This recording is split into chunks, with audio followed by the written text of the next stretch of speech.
Maiibsan na kaya ang mga pagbaha sa darating na tagulan dito sa Marikina City?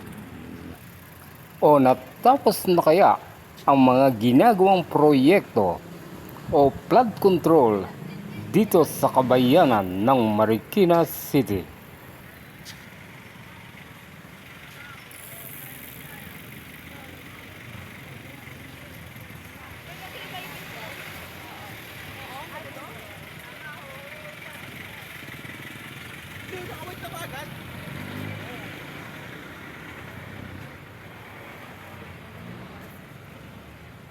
Welcome back to my channel. Ito ang Galapalo TV. Muli, samahan niyo ako at ating pasyalan ang Marikina River dito sa kabayanan ng Marikina City. At heto na nga, at ating napansin na patuloy na isinasaayos o ginagawa ang bahagi ng flood control sa gawing ito.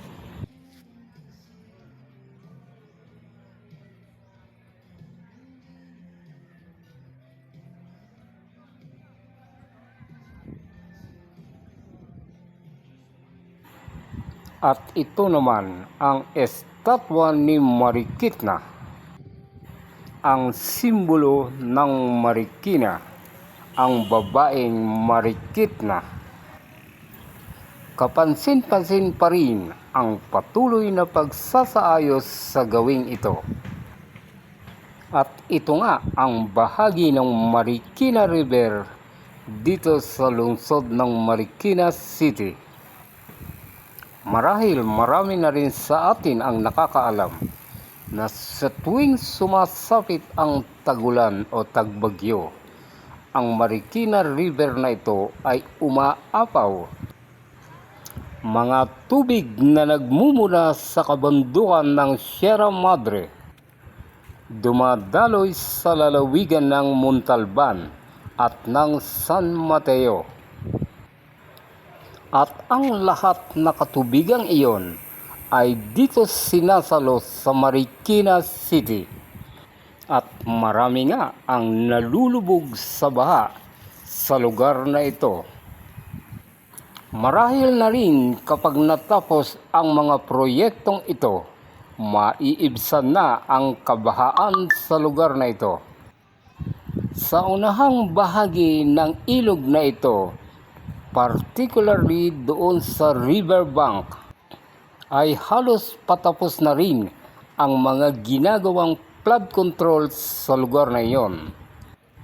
At marahil ganoon na rin sa lugar na ito, pilit nilang tinatapos para sa nalalapit na tagbagyo. Isang napakagandang pasyalan ang lugar na ito. Isa sa mga katangian ng Marikina City, itong bahagi ng Marikina River.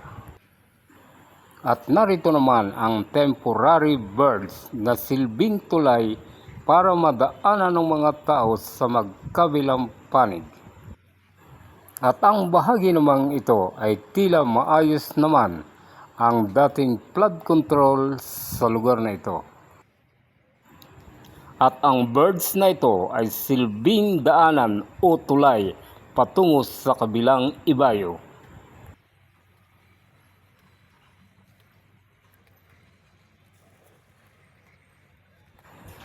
At ito nga ang malapad na Marikina River na sa tuwing dumarating ang tag-ulan o tagbagyo at ang ilog na ito ay umaapaw at silbing perwisyo sa mga kalapit na lugar.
At ito naman ang bahagi ng Barangay Malanday na tila napakataas at maayos ang pagkakagawa ng mga flood control o pader sa lugar na ito.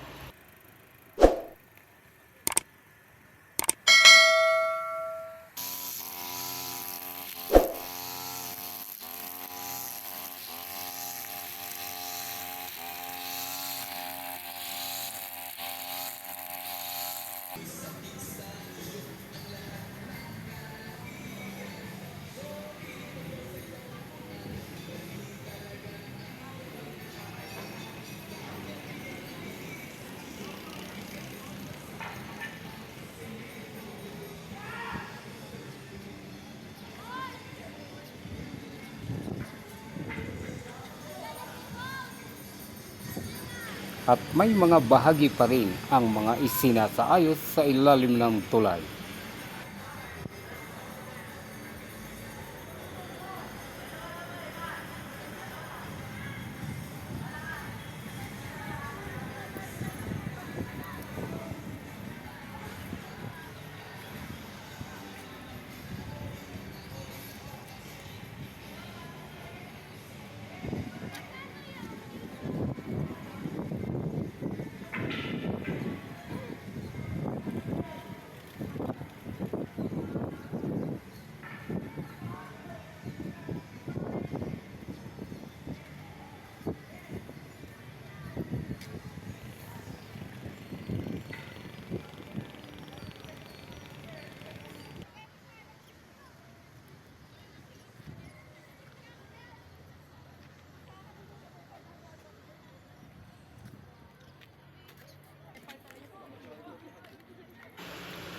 At ang bahaging ito ay nagsilbing mga hagdan-hagdan at marami rin ang namamasyal sa tuwing hapon sa lugar na ito.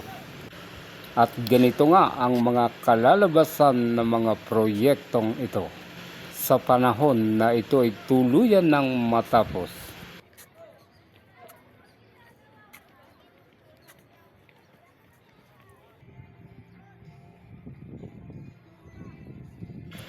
At ang estatwang si Marikina sa lugar na ito.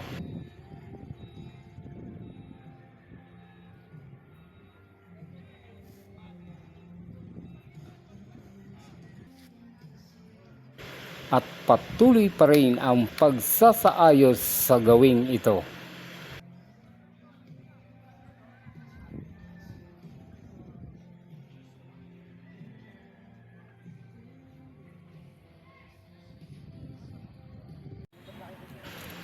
At sa gawing bahagi pa rin ng Marikina River, ilang hakbang lang dito pa rin sa kabayanan ng Marikina City. At dito matatagpuan ang isang bahay na bato o ancestral house ng mga Laureano Guevara, higit na kilala bilang si Kapitan Moy. At ang kabahayang ito ay ginawa pa noong taong 1887, panahon ng mga Kastila.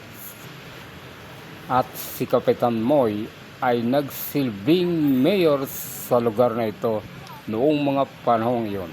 At ang ganda ng strukturang ito ay disenyo pa mula sa panahon ng mga Kastila. At ito naman ang kanilang malawak na sports center ng Marikina City. Muli, maraming salamat sa inyong pagtangkilik at sa mga susunod ko pang video. Maraming salamat po.